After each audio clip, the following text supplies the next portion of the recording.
सहनाववतु सहनौ भुनक्तु सह वीर्यं करवावहै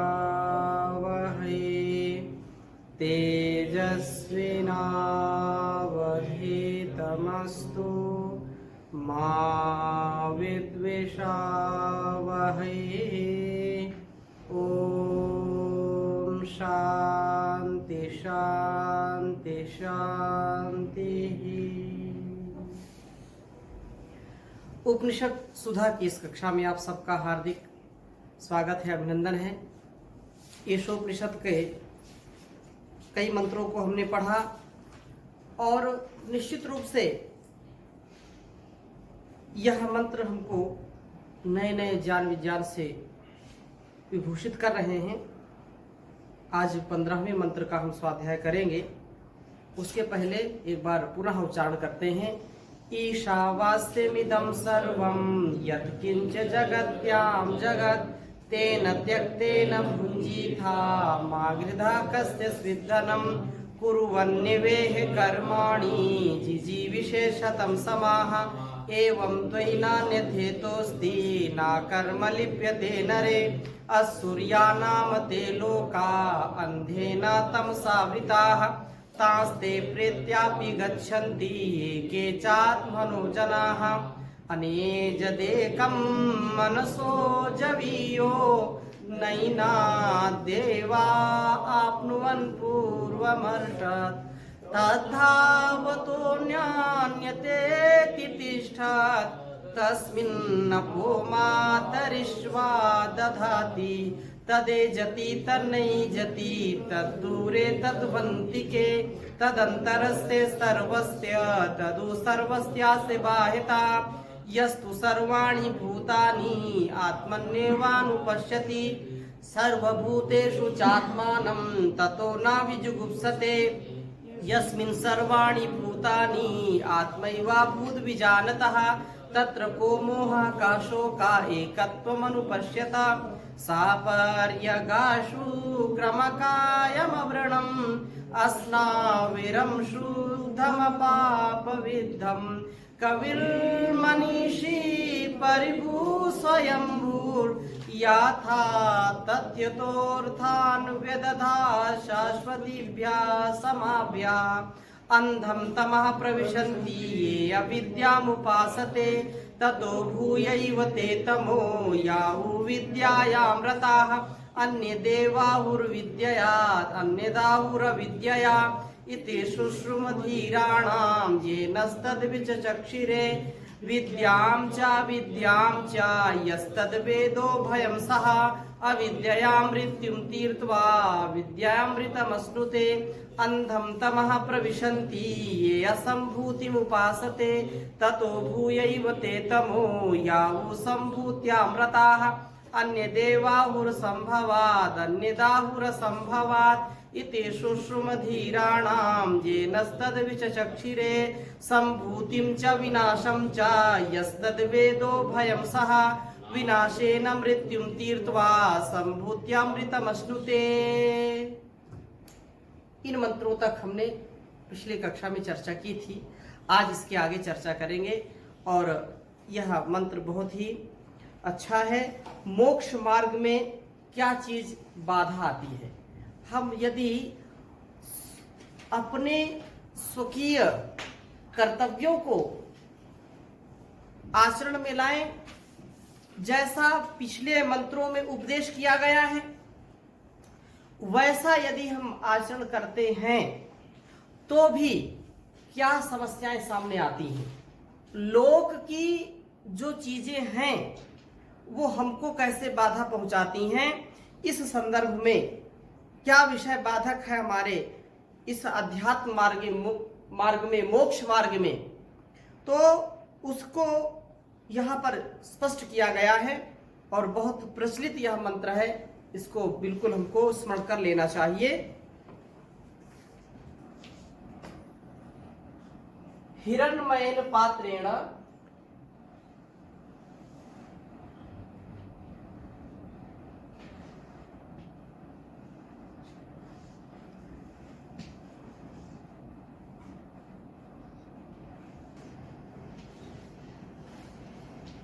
हिरण्मयेन पात्रेण सत्यस्यापिहितं मुखम।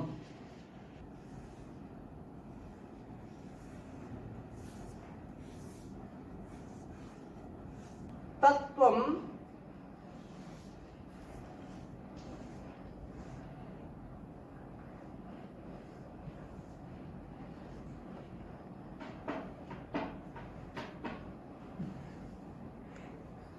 तत्त्वं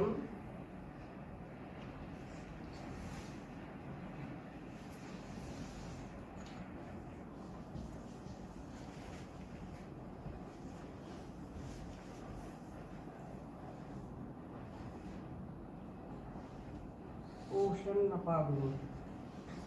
तत्त्वं पूषन्नपावृणु सत्य धर्माय दृष्टये। दृष्टये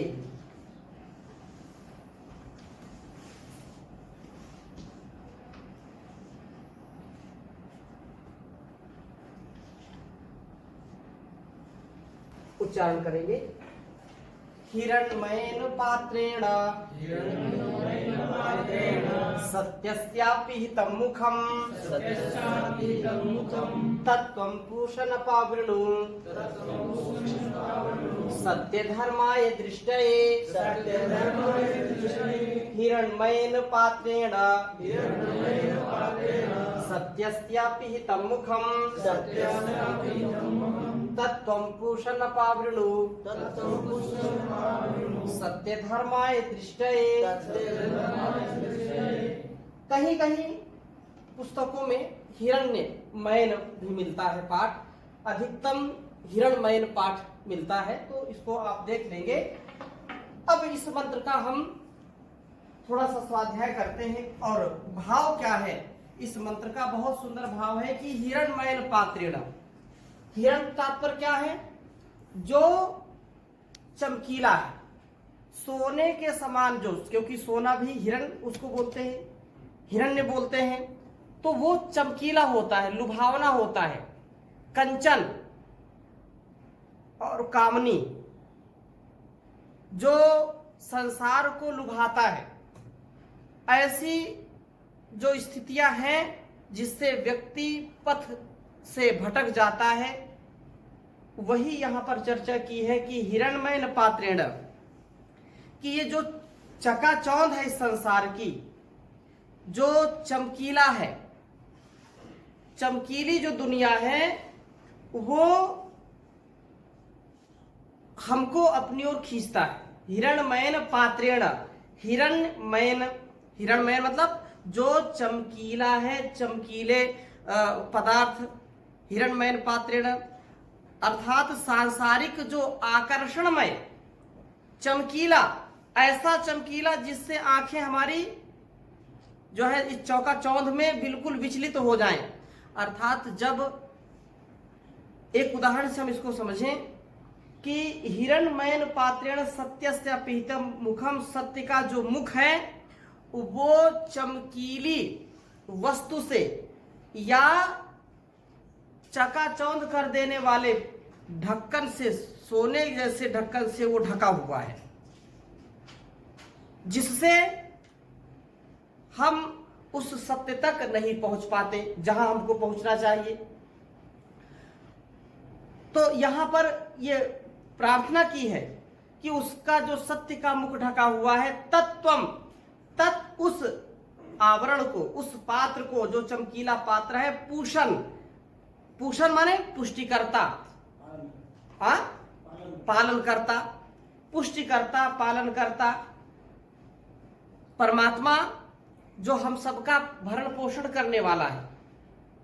आगे भी मंत्र में पूषण शब्द आएगा। यहां पुष्टो, जो पुष्टि देता है हर प्रकार की, हमको संतुष्टि देता है। संसार का कोई भी सामान, कोई भी इंसान किसी को संपूर्ण संतुष्टि नहीं दे सकता है। पुनः इस बात को मैं दोहराता हूं, यदि हम संतुष्ट होना चाहते हैं तो परमात्मा की कृपा से ही संतुष्ट हो सकते हैं।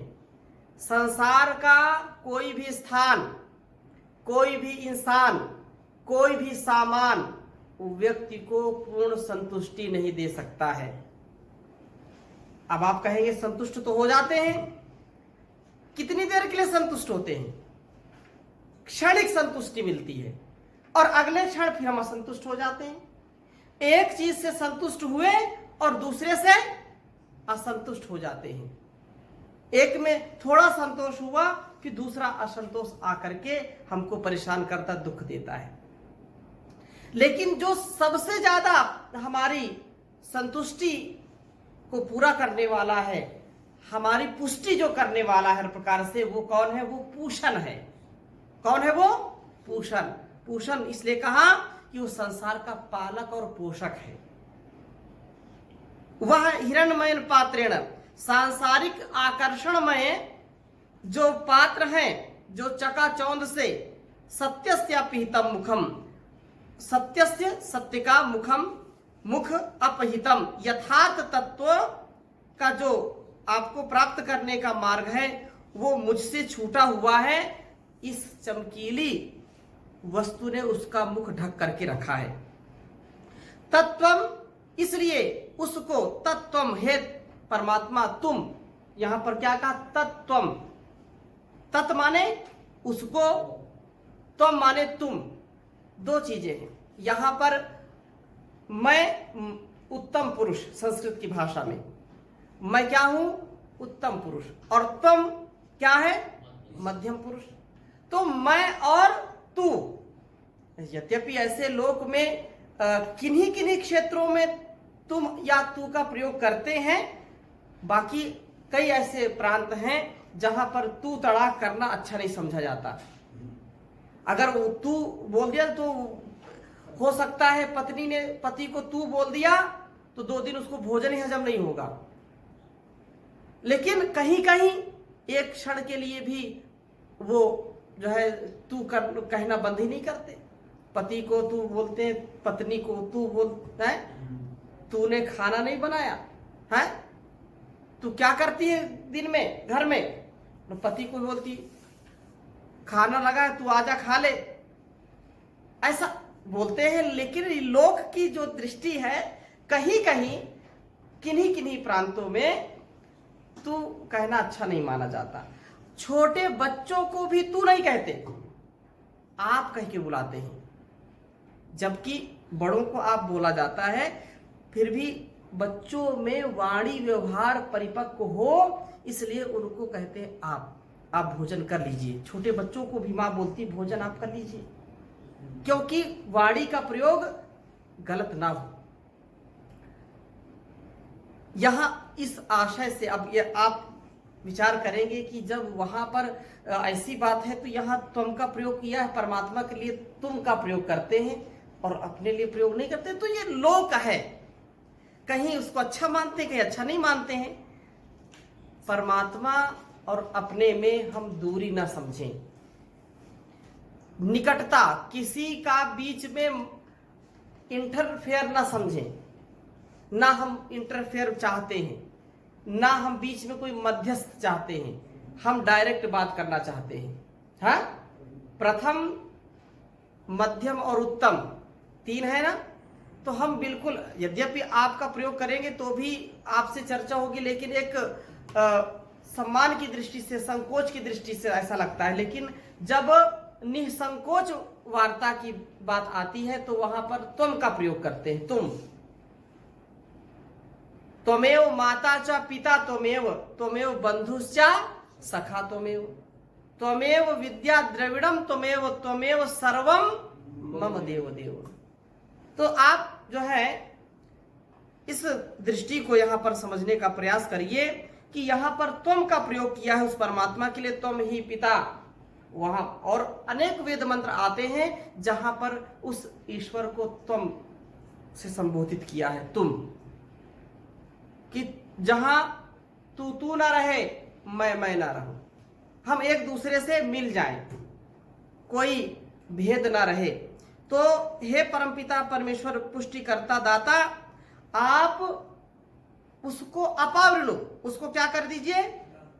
नष्ट कर दीजिए, हटा दीजिए, उसको तुरंत दूर कर दीजिए। क्यों? सत्य धर्माय दृष्टये, सत्य धर्माय दृष्टये, अर्थात जो सत्य है, जो तथ्य है, यथार्थ तत्व को ठीक ठीक मैं जान करके समझ करके आपके दर्शन कर सकूं, आपकी प्राप्ति कर सकूं। संसार के विषय भोग जो हैं, जो रूप है, जो रंग है, वो हमको अपनी ओर आकर्षित कर रहे हैं। इन चमकीले पदार्थों में ही अपने अमूल्य जीवन को हम नष्ट ना कर दें। केवल इनकी प्राप्ति के लिए ही हम अपने सामर्थ्य को ना लगा दें, क्योंकि इनसे पूरी संतुष्टि हमारी हो नहीं सकती। ये हमारे को क्षीण कर देंगे, हमारे सामर्थ्य को हीन कर देंगे, और फिर भी हम संतुष्ट नहीं होंगे। संतुष्टि तो केवल आपसे ही मिलेगी, आप पुष्टि करता है। इसलिए वास्तव में यह संसार अज्ञानी के लिए एक जाल रूप है, जाल का ही काम करता है। और इस जाल में जो फंस गया वो बड़ा मुश्किल है निकलना। एक बार उलझ गए तो पूरे जीवन हम सुलझ नहीं पाते, उसी भंवर में हम घूमते रहते हैं। क्योंकि अब कोई भंवर का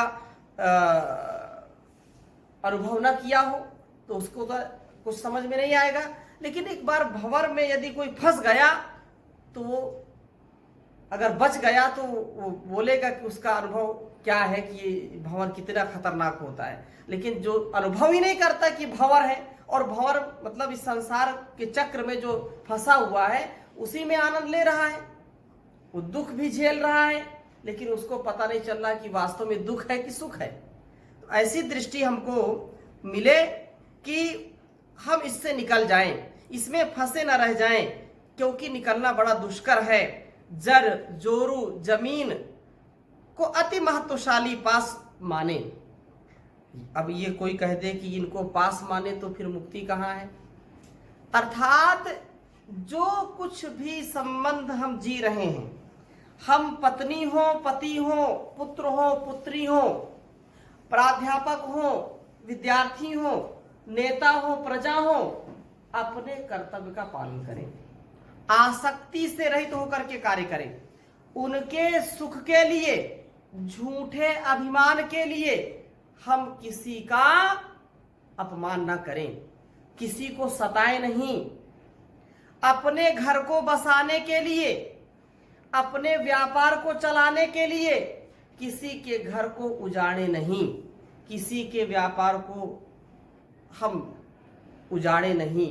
अपने कार्य को ईमानदारी से करें, पुरुषार्थ से करें, कर्तव्य निष्ठा से करें, तो हमारा जीवन सफल होगा। और जो व्यक्ति इस बात को समझ गया, आत्मसात जिसने कर लिया, तो वही सत्य को पाएगा। और प्रभात से लेकर सायं पर्यंत यही तो हम प्रार्थना करते हैं, यही प्रार्थना करते हैं। या मेधाम देवगणाः पितरश्चोपासते तया मामद्य मेधाग्ने मेधाविनम कुरु।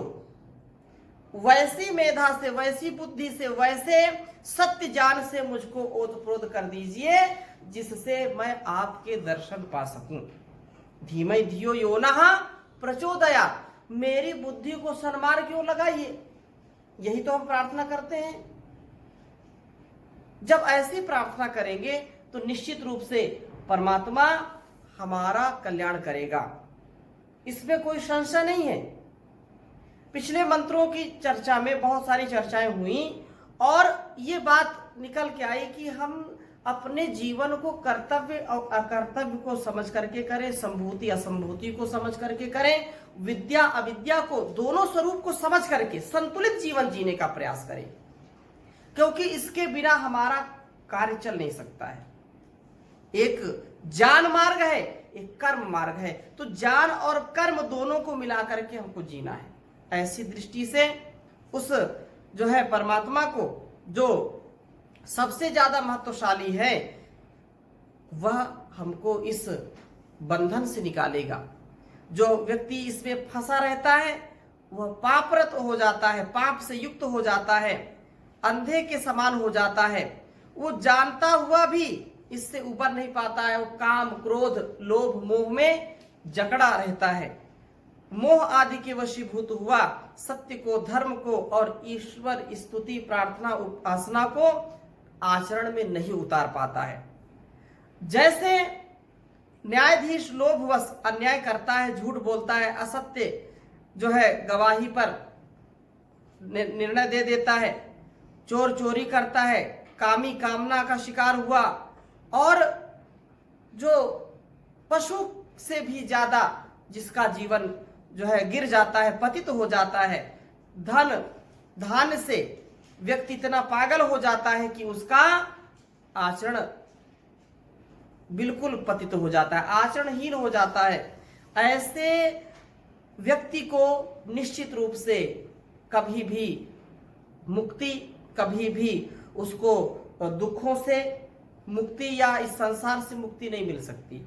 जो न्यायाधीश सत्य आचरण से युक्त होकर के अपने कर्तव्य का पालन करता है, अपनी व्यवस्था को ठीक रखता है, और असत्य सत्य का निर्णय जब तक ठीक नहीं हो जाता तब तक वो निर्णय नहीं देता। भाई सत्य क्या है, असत्य क्या है। बहुत ऐसे लोग हैं कि ठीक है काम हो गया, तथ्य क्या है सत्य क्या उसको नहीं जानते। ऐसा जो करता है वो किसी भी स्थिति में हो, किसी भी परिस्थिति में हो, उसको दंड जरूर मिलता है। इसलिए हम अपने जीवन में सत्य को महत्व दें। सत्य को महत्व देने से हमारा जीवन प्रकाशित हो जाएगा और इस संसार की बारीकी को हम समझ पाएंगे कि क्या करना चाहिए, क्या नहीं करना चाहिए। हमको जो अच्छा लगता है हम वही करते हैं, लेकिन अच्छा लगने से केवल तात्पर्य नहीं है, वह वेदोक्त हो, वह ईश्वर की जो है आज्ञा में आता हो, उसके अनुकूल हो, आज्ञा के अनुकूल हो, प्रतिकूल नहीं होना चाहिए। परम शांति के यदि हम इच्छुक हैं तो इस प्रार्थना को अपने जीवन में उतारना चाहिए, और ये प्रार्थना रोज करनी चाहिए कि मेरे अंदर के जो दुर्गुण, दुर्व्यसन, दुर्व्यवहार हैं, या जो बाहर की आसक्ति है, बाहर की चकाचौंध के पीछे मैं भाग रहा हूं, तो वह निश्चित रूप से मेरे लिए हानिकारक है। उससे रक्षा के लिए मुझको सामर्थ्य दीजिए, मैं उससे अपने आप को बचा सकूं, अपने जीवन को बचा सकूं। हे परमपिता परमेश्वर, आप मुझको उबारिए। सांसारिक क्षणिक सुखदायक भोग विलासों का सर्वथा परित्याग करके जिसने यह समझ लिया है कि मैं निश्चित रूप से इस संसार में भोग के लिए नहीं, झूठे भोग के लिए नहीं आया, या क्षणिक सुख के लिए नहीं आया हूं, मैं शाश्वत आनंद के लिए आया हूं, शाश्वत सुख के लिए आया हूं, और लोगों को दुखों से उबारने के लिए आया हूं, दुखों से बचाने के लिए आया हूं, संसार की सेवा के लिए आया हूं, परोपकार के लिए, परमार्थ के लिए आया हूं, स्वार्थ सिद्धि के लिए नहीं आया हूं। तो निश्चित रूप से उसका जीवन चमकेगा। और जिसने अपने आप को इस विद्या से, ब्रह्म ज्ञान से, अध्यात्म ज्ञान से, गुरु ज्ञान से जिसने अपने को युक्त नहीं किया है, निश्चित रूप से धोखा खाएगा। अपने मन की शांति के लिए इंद्रियों का नियंत्रण करके मन और इंद्रिय एक हो जाएं, और ऐसी तपस्या जब हम करेंगे तो हमको शांति होगी। इतनी शांति होगी कि निश्चित रूप से आप किसी भी हाल में, किसी भी काल में होंगे, आपका जो सामर्थ्य है, जो पुरुषार्थ है, वो कभी खंडित नहीं होगा। अखंड प्रचंड पुरुषार्थ के साथ सतत आप आगे बढ़ते रहेंगे। ऐसी प्रार्थनाएं हमको रोज करनी चाहिए, जिससे हमारा जीवन सफल हो। हम किसी प्रकार से मिथ्या ज्ञान से, भ्रांति युक्त ज्ञान से अपने आप के अस्तित्व को खोए नहीं, मिटाए नहीं। इसलिए यहां पर कहा कि हिरण्मयन पात्रेण सत्यस्या पीतम मुखम। हिरण्मयन पात्रेण, ज्योतिर्मय चमकीले पात्र ने जो है परमात्मा के दर्शन या परमात्मा की अनुभूति को ढक करके रखा है। जैसे सूर्य तो चमक रहा है लेकिन बादलों ने आकर के ढक लिया। जैसे जब बहुत धुंध होती, कोहरा गिरता है, तो पालक तो पूरा सूर्य के होते हुए भी सूर्य के दर्शन नहीं होते और चारों ओर अंधेरा छा जाता है। तो ये वहां तो अंधेरा की बात है, लेकिन यहां पर कुछ चमकीले पदार्थ आ जाते हैं। जैसे एक उदाहरण मैं और देता हूं, जब वाहन रात्रि हो, अंधेरी रात हो, अंधेरी रात में गाड़ी जा रही है, गाड़ी जा रही है और उधर से कोई गाड़ी आ रही है, बड़ा हाइलोजन जला कर रखते हैं तेजी वाला, तो यदि उसमें डीपर भी होता है और एक आगे से भी कुछ करते हैं उसका जो भी, तो उसको जब एक सामने से गाड़ी आ रही है तो जो समझदार चालक होता है, समझदार जो ड्राइवर होता है, वो अपनी लाइट को क्या करता है, नीचे कर लेता है, डाउन कर लेता है, ताकि जो सामने वाला आ रहा है वाहन, उसका चालक रास्ते को देख करके ठीक से वो निकल जाए। लेकिन जो समझ नहीं जिनके होती है, या जो थोड़े से थोड़े से बिगड़ैल टाइप के होते हैं या अहंकारी होते हैं, तो वो और तेज कर देते हैं, और तेज कर देते हैं तो जो प्रकाश होता है वो आंखों पर जाता है।